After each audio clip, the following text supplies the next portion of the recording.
So delighted to have Barry in the VidPod studio.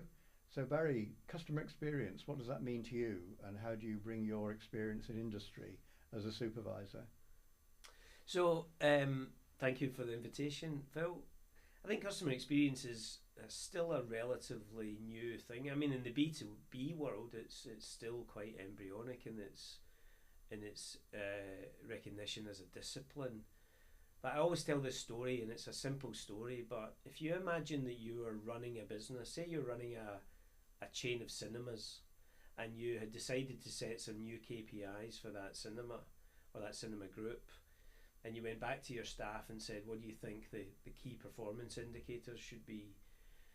Invariably, you would get them coming back and saying revenue, popcorn sales, drink sales, comfortable seats.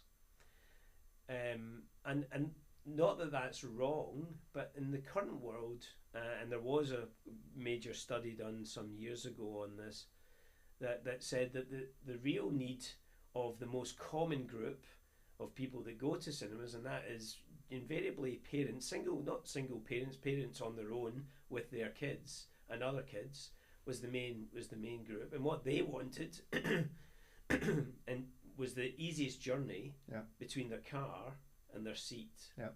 So that's completely different from running the business based on revenue or add-on sales or anything else. It's very specific about the customer's experience, the customer's Hmm. journey, literally the customer's journey to their seat. So then cinemas started to redesign themselves, so the car parks were larger, Yeah. the ticketing process was easier, the seats were larger, but that end-to-end journey, they started to Hmm. think about that end-to-end journey. So looking at that, it's a bit like being curious, isn't it? Which is one of the things we ask Exactly. our It's students to another be. lens to look Yeah. through. If you don't Hmm. look through the customer Yeah. experience lens, I think there's a missed opportunity. Hmm. It's not to say that revenue and profitability is still essential, Yeah, yeah, but yeah. there is a lens there that a Hmm. lot of businesses Hmm. might not always Yeah. look Which through. allows you to get Yeah, to that as well. exactly. Allows you to look Hmm. at the customer and looking at that persona in Yeah. a different way.